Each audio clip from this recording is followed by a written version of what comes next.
mayor patrimonio para tener un poco más de libertad financiera cuando ya tenga más edad o quiera disponer de más tiempo libre. Y otro objetivo que es muy específico es que estoy realizando una remodelación en la casa, entonces, de hecho ya comenzó, he ido realizando algunos pagos, pero todavía quedan pagos pendientes. Entonces es un objetivo de muy corto plazo. Entonces primero ya detecto cuáles son mis necesidades y qué es lo que estoy buscando con este ahorro. Luego que ya conozco y entiendo qué es lo que estoy buscando al momento de invertir, salen estos dos conceptos que ya conversaron en la charla anterior: perfil y plazo. Perfil es súper importante, es piedra angular de cualquier construcción de portfolio, tiene que estar alineado. Y eso es básicamente mi tolerancia para absorber pérdidas de corto plazo. Y ojo que hay dos temas muy importantes cuando uno habla del perfil. Una cosa es el factor emocional, cómo uno se toma las pérdidas y las ganancias en el corto plazo. ¿Ya? Cuánto sufre, cuánto no sufre, duerme bien, duerme mal. Y lo otro también es la capacidad económica. ¿Ya? ¿Qué capacidad económica tengo yo de absorber pérdidas de corto plazo? Por ejemplo, si yo soy una persona que tiene gastos de 100 millones de pesos en un año, ¿ya? Y tengo un patrimonio de 5.000 millones, y la bolsa cae 20% o 50% si quiere. O sea, mi patrimonio pasa de 5.000 millones a 2.500 millones. ¿Me cambia mi estándar de vida, mi calidad de vida? No. Tengo un colchón súper importante económico en el cual puedo hacer frente a esa volatilidad. Pero si gasto 100 millones y tengo un ahorro de 200, y ahí se me empieza a complicar un poco el tema. Entonces mi capacidad para absorber pérdidas de corto plazo, si es que yo estoy tratando de vivir con esos ahorros, es mucho más limitada. Entonces hay que tener en consideración la tolerancia de cada uno, emocional, pero también la capacidad económica que uno tiene para evitar exacerbar estos dolores de cabeza. Si uno está muy justo en cuanto a patrimonio y toma mucho riesgo, aunque uno tenga tolerancia a las pérdidas, va a terminar fallando si es que uno ve que ya no está llegando para tener la plata para mantener su calidad de vida, su estándar de vida. Entonces, esos puntos son súper claves de tener en cuenta al momento de evaluar el perfil de riesgo. Y después viene el plazo, que eso va muy atado a los objetivos que uno va teniendo al momento de comenzar a construir este portfolio. Entonces, corto plazo nos referimos a 6 meses, incluso menos de un año. Mediano plazo entre 1 a 3 años y ya largo plazo de 3 a 20 años. En mi caso personal, yo soy una persona con perfil agresivo, pero para mi objetivo de la remodelación de la casa es de corto plazo. Y para mi objetivo de incrementar mi patrimonio, generar más riqueza para tener un mayor colchón financiero en el futuro, es de largo plazo. Entonces ahí ya estoy viendo que mi necesidad y mi portfolio tiene que tener un tinte agresivo, pero también tiene que lidiar con el corto plazo y también una parte con el largo plazo. Y estos dos conceptos no son independientes, están interrelacionados, ¿ya? Eso es súper importante. ¿Y por qué? Porque el perfil hace alusión a mi tolerancia y capacidad de absorber pérdidas. Y el plazo afecta la probabilidad de ganar o perder plata también. Ya lo veíamos en renta fija, como en algunos periodos, incluso en renta fija, se podía perder plata. Entonces, veamos un ejemplo. Acá tenemos estos son probabilidades históricas de la bolsa americana de los últimos 60 años, ¿ya? Entonces aquí uno calcula cuál es la probabilidad, que son las barras rojas, cuál es la probabilidad que tengo de perder plata si es que invierto a una semana, a un mes y así sucesivamente hasta 20 años. Entonces, si para la remodelación de mi casa yo en una semana voy a tener que hacer un pago y estoy invertido en la bolsa americana y tengo un 43% de perder plata en esa semana, o sea, aunque sea agresivo, y no, es que yo soy campeón y me dan lo mismo las pérdidas, ¿es racional invertir en la bolsa americana? Claramente no. Entonces, el plazo, sí me está afectando mi perfil. Yo, aunque sea agresivo, no puedo invertir en algo muy agresivo si estoy hablando del corto plazo. ¿ya? Tengo que empatar, tengo que buscar la forma de invertir y para que se enganche ese objetivo de corto plazo con instrumentos de corto plazo, que en este caso sería un money market, que es un instrumento conservador por excelencia. Pero si yo ya estoy pensando en más largo plazo, vemos cómo la barrita roja va cayendo, la probabilidad se va reduciendo de forma importante. Entonces, en un año, igual tengo un 25% de perder plata.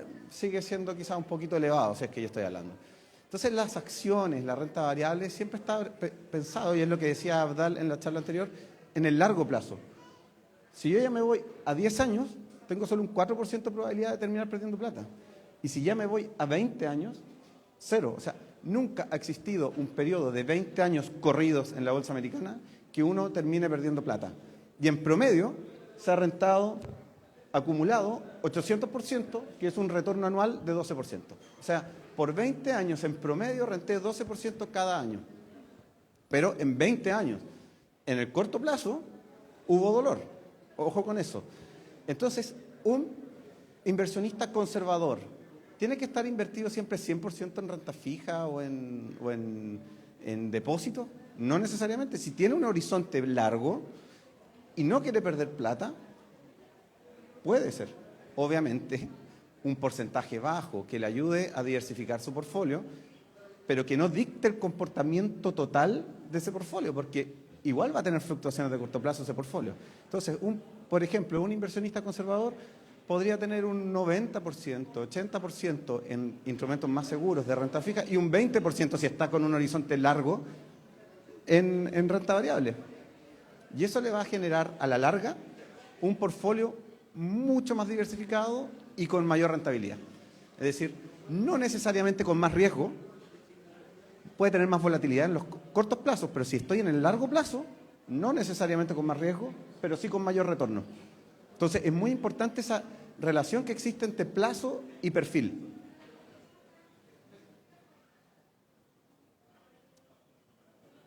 Entonces, ya conociendo el punto de partida para construir mi portfolio, tengo mis objetivos claros, sé qué es lo que necesito, conozco mi perfil, los plazos para esas inversiones, cómo se interrelacionan y llega el momento de entender en qué parte del mundo estamos, en qué parte del ciclo estamos. Y hay que tratar de buscar cuáles son las condiciones y entender qué condiciones financieras son las que yo estoy hoy día invirtiendo.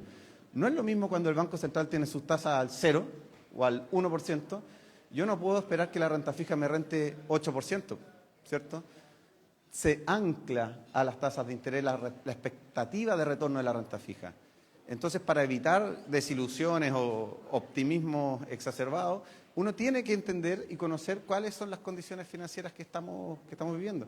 Hoy en día, por ejemplo, los fondos que contaba Juan Camilo están en una tasa, si la llevamos a pesos, entre el 5 y 6%. Y en la renta fija, si yo quiero tener un ancla de expectativa de retorno, esa tasa de interés promedio de la cartera es el mejor estimador que hoy día existe disponible, ¿ya? Siempre hay un porcentaje de equivocarse porque hay volatilidad. Pero si quiero tener un ancla, una expectativa con cierto grado de certeza, la tasa de interés en la renta fija es súper importante. Y eso es lo que se conoce como yield to maturity, que es básicamente la tasa de interés de los bonos en promedio, ¿ya? Para la renta variable es un poco más difícil obtener esa ancla. Y lo que se suele utilizar, o puede ser una referencia interesante, es el earning yield, que es básicamente cuánta utilidad genera cada empresa dividido por el precio de la acción. Entonces, eso me da una especie de tasa de rendimiento, como una especie de tasa de interés producto de las utilidades que la empresa va generando.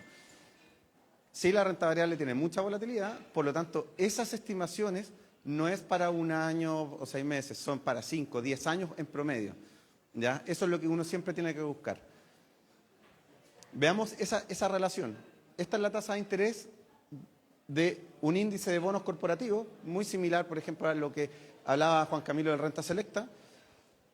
Y tenemos tasa de interés en el eje horizontal y retorno efectivo anual en el eje vertical. Y esta es la relación que existe entre tasa y retorno efectivo.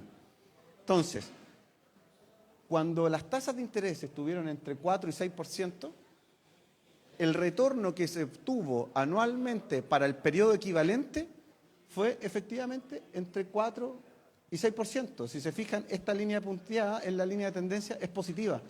Es decir, a más tasa de interés, más retorno debo esperar. Y más retorno se ha materializado en la historia, en la realidad. ¿Ya? Entonces, esta relación y esta tasa de interés es súper importante de entender dónde estamos, porque uno a veces ve, oye, la renta fija rentó 10%, bueno, pero las tasas hoy día ya no están al 10, 9% que estaba hace 12 meses. Hoy día estamos hablando de tasas de interés de 5 o 6%, entonces ya mi expectativa de retorno no puede quedarse pegado con lo del pasado.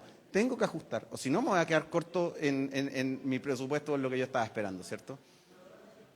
La renta variable, a través de esta estimación del earning yield, esto es para la bolsa americana, también existe una correlación positiva, ¿ya? Es decir, mientras más alta es el earning yield o más baratas están las empresas en función de cuánta utilidad generan, mayor va a ser el retorno también. Estos son retornos anualizados, pero retornos acumulados por 10 años. Retorno de 10 años anualizados. Lo primero que podemos ver, la diferencia contra la renta fija, fíjense, mucha más dispersión. O sea, los puntos rojos están mucho más separados. Entonces, apuntarle a la expectativa de retorno en la renta variable es mucho más difícil. Uno siempre puede tener, y es súper interesante hacer el ejercicio de buscar una rentabilidad esperada, pero tenemos que entender que esa rentabilidad esperada tiene sujeto una probabilidad de equivocarse. Entonces, para que hagamos un ejercicio así a la rápida, el earning yield de la bolsa americana está en torno al 4%. Para la bolsa chilena está en torno al 10%.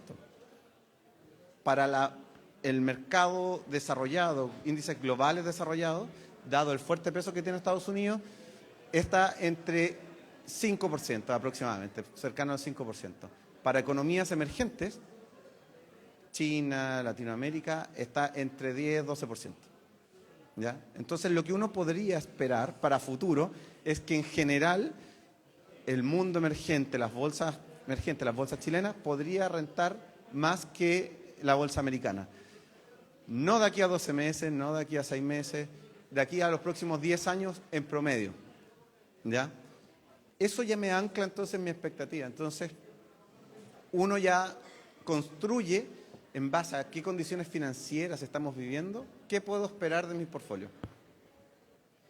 Y la siguiente pata de la presentación es riesgo. Entonces, primero me enfoqué en qué es lo que necesito, mi perfil, plazo y qué podría esperar en cuanto a retorno, es la parte como más bonita. Bueno, ahora viene la parte del riesgo. El riesgo es inherente en las inversiones.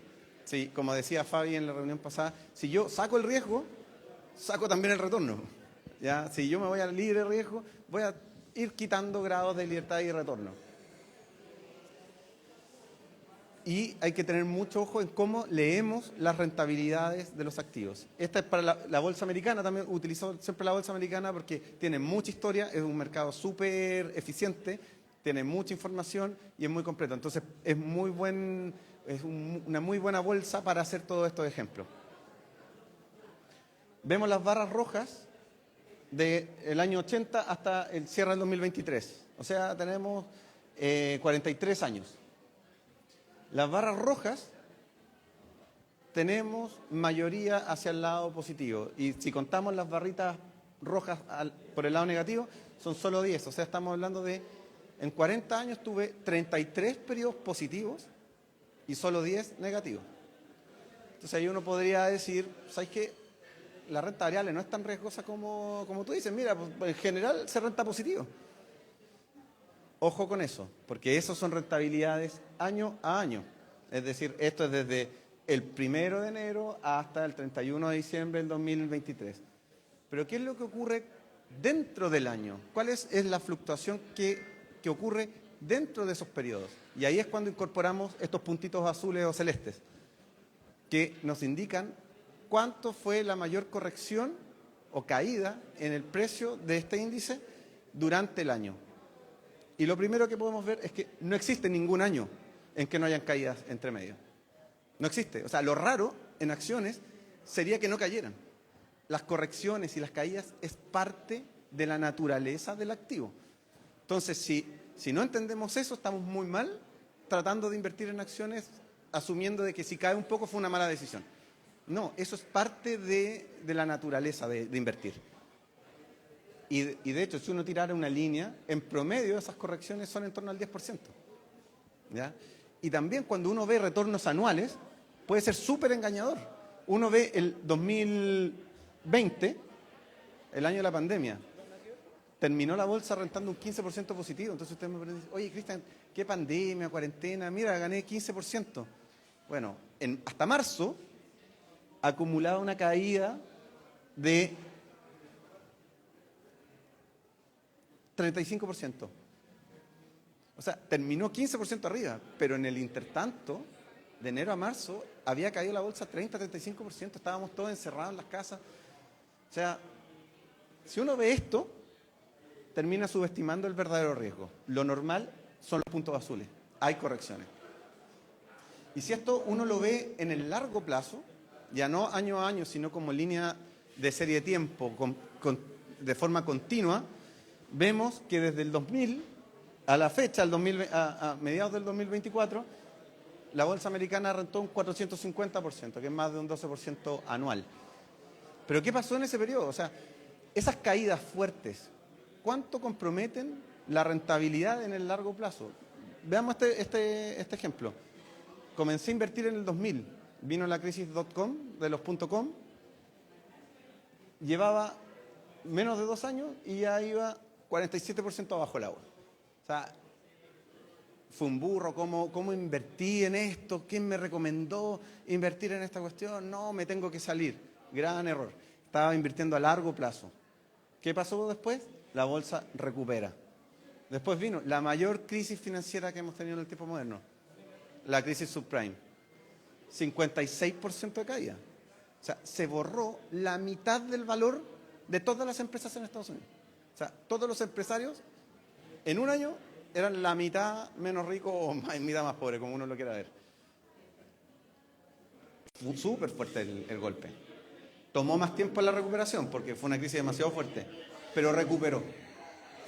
Después tuvimos guerra comercial, China contra Estados Unidos, caída de 18%. Después la pandemia, 32%. Después inflación, ¿se acuerdan? Alzas de tasas por parte de los bancos centrales, caída de 25%. O sea, hemos tenido caídas súper importantes en este periodo. Y aún así se terminó rentando 10-12% anualmente.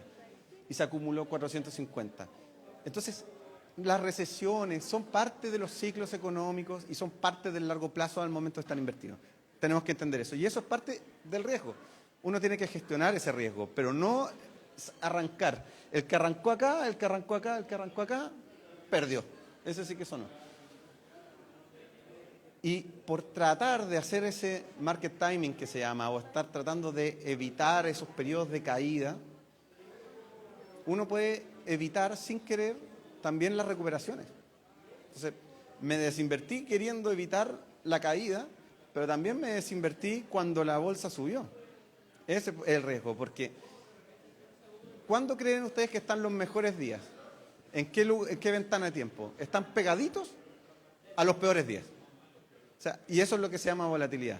Entonces, si yo estoy tratando de evitar el peor día, con certeza el día de recuperación me lo puedo perder.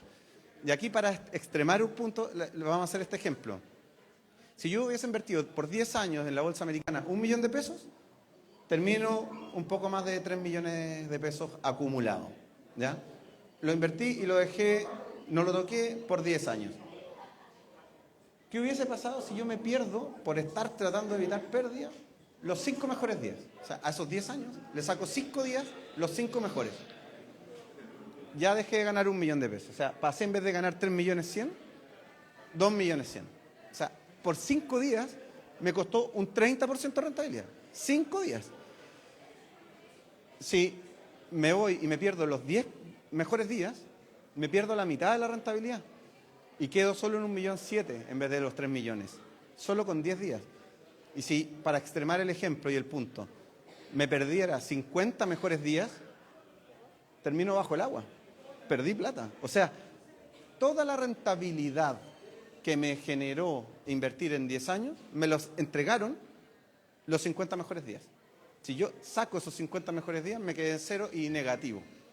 Esa es la importancia de no estar entrando, saliendo, porque si yo empiezo a perderme parte de estos días, empiezo a bajar mi retorno final y mi plata final, mi patrimonio. Entonces, es muy riesgoso, es más riesgoso que la misma caída y esperar a que rebote, es más riesgoso estar tratando de entrar y salir. Solo que eso es muy difícil de cuantificar. Acá el ejemplo de market timing, que es lo mismo. Este es un portfolio balanceado agresivo y el ejemplo es la línea morada, es decir, que el cliente se mantuvo, el inversionista se mantuvo todo el tiempo invertido. Terminó rentando un 80% en el periodo desde el 2018 hasta final del 2023. Si ese cliente, ese inversionista, se sale solo por un mes en el momento de la pandemia, que es algo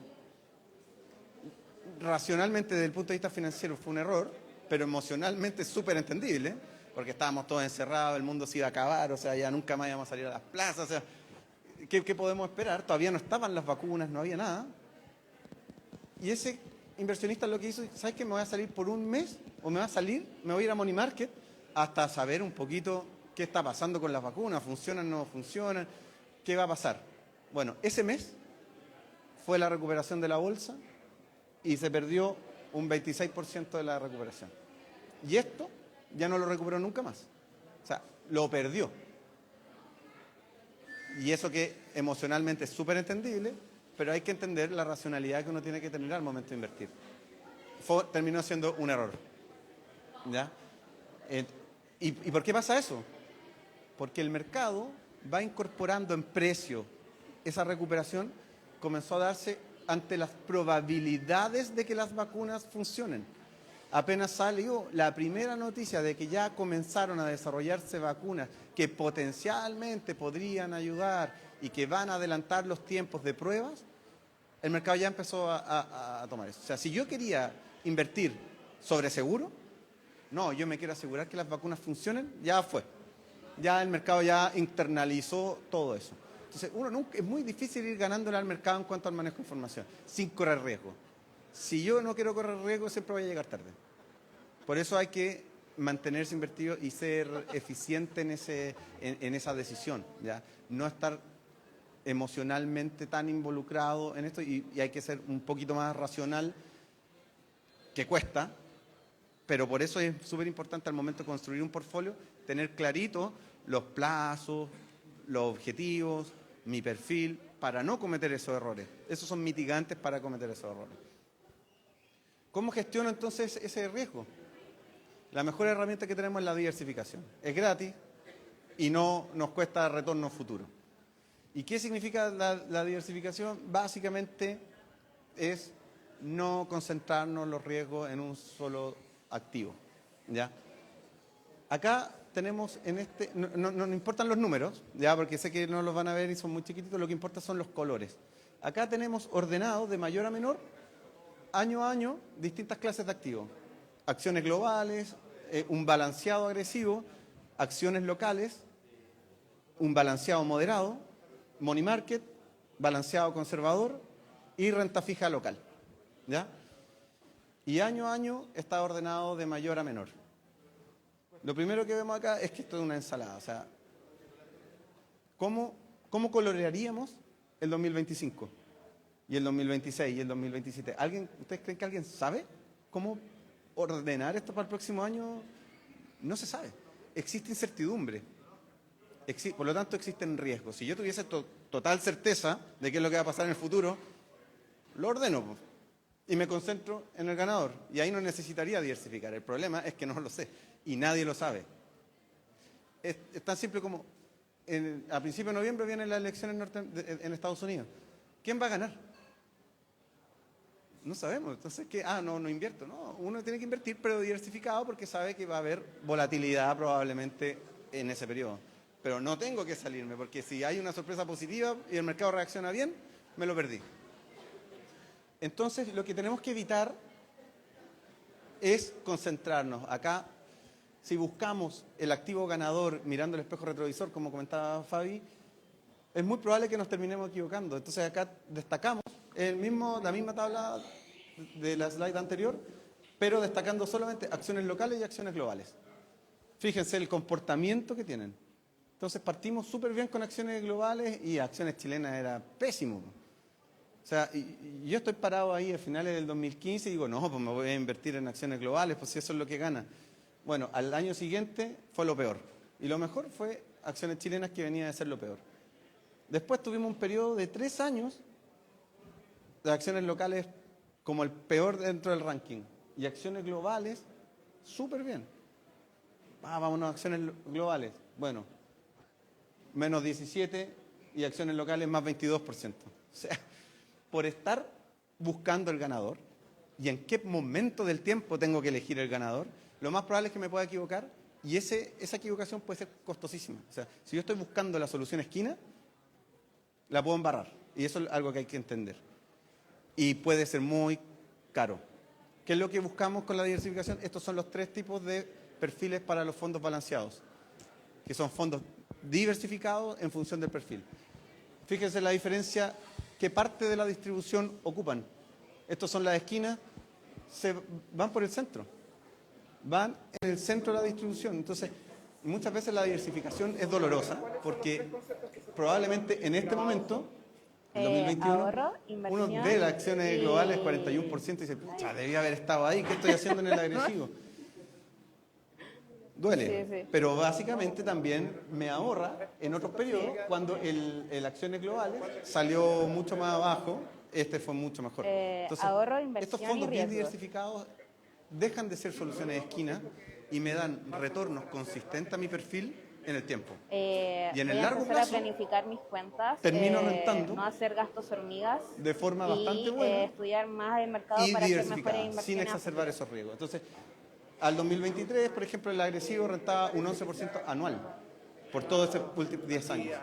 O sea, súper buen retorno. El moderado, para mí un esas actividades 8%. son enriquecedoras porque Y el como prudente, futura un estudiante 5,9 por un que ya está 6%. por titularse, O sea, me sirven por diversificar, para no mi dejé de vida rentar. tanto Seguí profesional rentando como súper bien, pero evité futura. Entonces, las esquinas, ni el esas peor ni actividades el para mejor. mí me hacen ampliar mi horizonte de lo que Entonces yo ya quiero para ir hacer y cómo aterrizando quiero vivir mi vida después con la con temas coyuntura económicos, ya y sea de cómo ahorro, estamos de en las condiciones inversión, financieras, o hoy día, si si quiero yo expandirme, construyera no un sé, portfolio fuera del país, 20% renta cómo variable y invertir en la 80% renta fija, bolsa o qué cosas nuestras debo hacer y qué perspectivas riesgos puedo es tomar y que cuáles no. podríamos obtener un retorno esperado entre 5 y 7%. Ya a ti. Los fondos de renta fija local estarían entre 5,5 y 6%, y la renta variable un poquito más, en torno al 8 o 10%. ¿Ya? Y eso, la composición de eso me generaría este retorno esperado. Pero ojo, que existe probabilidad de tener rentabilidad negativa. ¿Ya? O sea, no es ni garantía ni seguro. Esto sí o sí se puede equivocar. Pero es un ancla, es donde entender qué terreno estoy pisando. Y si yo fuera más agresivo y meto 80% renta variable y 20% renta fija, estaríamos hablando de un rango más amplio, pero también más alto en promedio, ya entre un 5 y un 10%. Por ahí debiese caer más o menos los retornos esperados. Entonces, los retornos que hemos visto en el pasado, tanto en renta variable como en renta fija, que fueron muy positivos, no estamos esperando que se mantengan con esa magnitud. Van a seguir siendo positivos probablemente y van a seguir siendo retornos atractivos, pero ya no con los doble dígitos, la magnitud que vimos en años anteriores. Mi portfolio. Este es mi portfolio real, así es como estoy hoy día yo invertido y así es como lo construí. Soy perfil de inversionista agresivo, tengo liquidez, una necesidad de liquidez media a baja, básicamente por la remodelación que tengo que pagar. Yo sé que tengo esos costos, esos pagos sí o sí. Y mi horizonte de inversión en general es a 20 años. Entonces, ¿cómo lo construyo? Tengo un 30% en el banking agresivo, que es el Fondo Santander. Es un balanceado agresivo, bien diversificado. Yo, por lo general, mi cartera, mi portfolio histórico es entre el 50 y 70%. Yo, por lo general, no tengo tantos fondos como tengo ahora. Por lo general, es un fondo bien diversificado, que es un balanceado, 80%, 70%, y el otro 20, 30, tengo algunos satélites, como uno le podría decir, buscando mi preferencia o si yo tengo alguna expectativa específica o alguna meta distinta. 30% en acciones selectas Chile, el fondo que comentaba Abdal, porque tenemos una visión muy positiva para la renta variable local. 15% en acciones latinoamericanas, también a través del Fondo Santander. Por lo tanto, aquí ustedes pueden ver que tengo el 75% en perfil agresivo, ¿ya? En renta variable prácticamente. Tengo un 15% en un fondo de renta fija que se llama Bonos Nacionales, que administra Juan Camilo, y un 10% en depósito a plazo money market, corto plazo. Esto busca protegerme ante las fluctuaciones, dado que tengo pagos pensados y gastos de corto plazo, ¿ya? Esto busca cubrir mi objetivo de corto. Todo esto está pensado a 20 años, 30 años, ¿ya? Y esto es simplemente una diversificación, porque las tasas de interés en Chile igual todavía están algo atractivas. Hace sentido tener un poquito más de ponderación en esta cartera.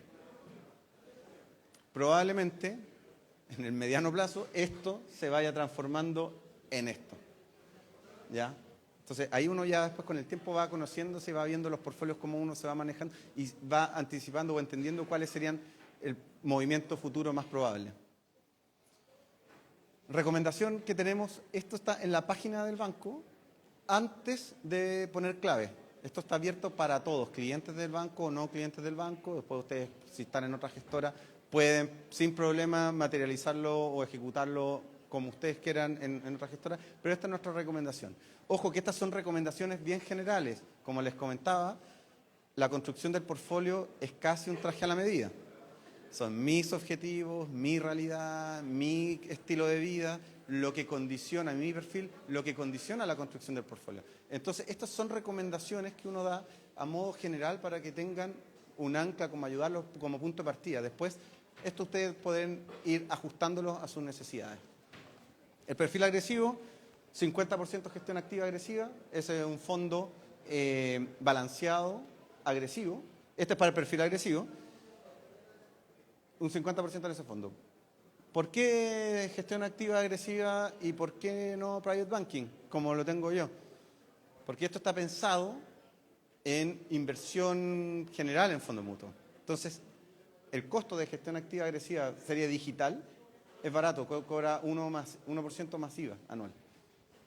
El banking agresivo es más caro, pero si uno va a tener APB, el APB es más barato el banking agresivo que el gestión activa. Entonces son detalles que eso uno lo conversa con la asesoría, con el gestor. Oye, bueno, si voy a hacer APB, ¿cuál es el fondo más barato para APB?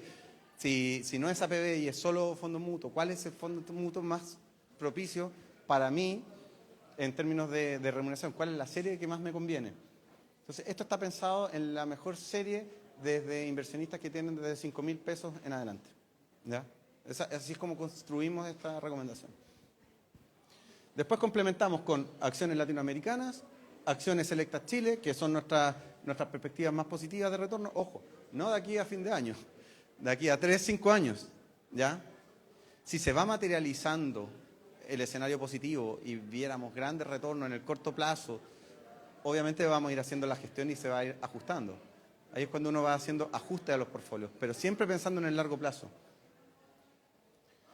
Y 10% de acciones globales desarrolladas, que es otro fondo, que eso también para aportar diversificación. Moderado, 50% gestión activa equilibrio, que es el equivalente, que es lo que les decía, a un balanceado moderado. Más renta fija ahora, renta selecta, que es el fondo que hablaba Juan Camilo, acciones selectas Chile un 15% y 10% Latinoamérica y un 5% acciones globales. Y el conservador, estamos hablando de un 50% en gestión activa prudente, 10% en corto plazo, 30% en el renta selecta, el fondo de renta fija, 5% en acciones latinoamericanas y 5% en acciones selectas, ¿ya? Esa es la recomendación que hoy día estamos haciendo. Esto se va actualizando mes a mes. Ya nosotros tenemos dentro de nuestro proceso de inversión, hay un comité mensual donde revisamos estas recomendaciones y las vamos ajustando. Como pueden ver, y como es un horizonte de mediano y largo plazo, no estamos tratando de hacer market timing, son recomendaciones que no se mueven mucho todo el tiempo. Ya son más o menos, tienden a ser estables. ¿Ya? Entonces ya para concluir, 5 recomendaciones básicas. Primero, clave, este es el punto más importante, conocerse y luchar contra la impaciencia. ¿Ya? Y la ansiedad también podríamos poner ahí, ansiedad. ¿Ya? Hay que mantener la disciplina, ser lo más frío posible, lo más racionales posible. No olvidar que el único free lunch o lo único gratis en el mundo es la diversificación. ¿Ya? Y me ayuda a gestionar el riesgo. Alternativas de costo más eficientes. Siempre tengo que estar buscando y asesorándome con mi gestor. ¿Cuál es el fondo más barato que puedo obtener? ¿Hay alguna alternativa más barata incluso fuera? Hay que buscarla. Es súper importante buscar eficiencia en eso. Y en nosotros, los fondos mutuos como industria, hay presión siempre para estar bajándole los costos a los clientes para que tengan un mejor producto. Es lo que siempre se está buscando. Por lo tanto, también es parte del cliente y uno como inversionista, buscar y hacerle el doble clic a mis inversiones para saber, ¿estoy pagando de más o no estoy pagando de más? ¿Hay formas más eficientes de tomar esta misma exposición que me están recomendando o no? Entender las condiciones financieras, las tasas de interés dónde están y por dónde podrían estar más o menos los retornos esperados de las acciones para anclar mis expectativas. Eso es lo que les quería comentar en esta reunión. Quería nomás, aquí me va a salir, es reforzar un punto en la pregunta que usted hizo. Si tomaba el fondo de renta fija y por 3 años y medio justo le tocaba salirse cuando estaba abajo. Ojo con eso, que el tiempo pasa y también pasa en el plazo de inversión de cada uno. Entonces, si yo, por ejemplo, en la bolsa americana estoy el 2000 y digo, voy a invertir por 9 años, ¿ya? Ahí usted me decía, oye, justo me tocó el 2009, porque cayó 56%, o sea, perdí plata, pues nunca gané en 10 años. Uno tiene que entender que tiene que hacer gestión de estos portfolios e ir actualizándolos con el tiempo. Pregunta, cuando yo estaba en el 2008, ¿estaba invirtiendo a 10 años o a un año? A un año. Si estaba entonces parado el 2008, o sea, el 2000 estaba invirtiendo a 9 años, pero el 2008 ya estoy invirtiendo a un año. ¿Sigo invertido en acciones norteamericanas si estoy invirtiendo a un año? No, ya ahí mi portfolio cambia y hubiese tenido un horizonte de inversión de un año.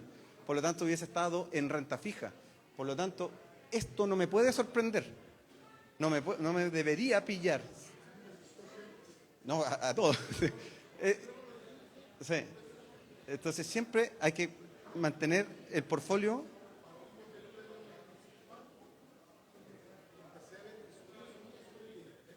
Sí, sí, no, claro. Sí, no, por eso, la disciplina y la racionalidad tiene que... La emocionalidad siempre juega un rol a veces en contra. Igual eso cuando uno dice, oh, de guata me tinca que esto va a seguir subiendo, hay que tratar de evitar eso. Sí, entonces hay que tratar de tener mente fría y siempre anclarse a los objetivos y a los horizontes de inversión. Pero esto es súper importante lo que comentaba, por eso la pregunta era muy buena, de que hay que estar siempre revisando el portfolio de uno. No es que uno, yo tengo un horizonte de 10 años, construyo este portfolio y no lo toco por 10 años. No, todo el tiempo uno tiene que estar pensando, bueno, ¿a cuánto me queda mi portfolio? ¿Cambiaron mis metas? ¿Cambiaron mis objetivos? A lo mejor hice un portfolio para la remodelación, pero ya pasó la remodelación, ya la pagué, no voy a estar todavía con 10% en depósito a plazo. Entonces hay que tener cierta gestión y eso ya también depende de uno, hacerse responsable de cómo construye y mantiene el portfolio. Eso pues, muchas gracias. No sé si tienen alguna consulta o duda. Démosle el aplauso a Cristian.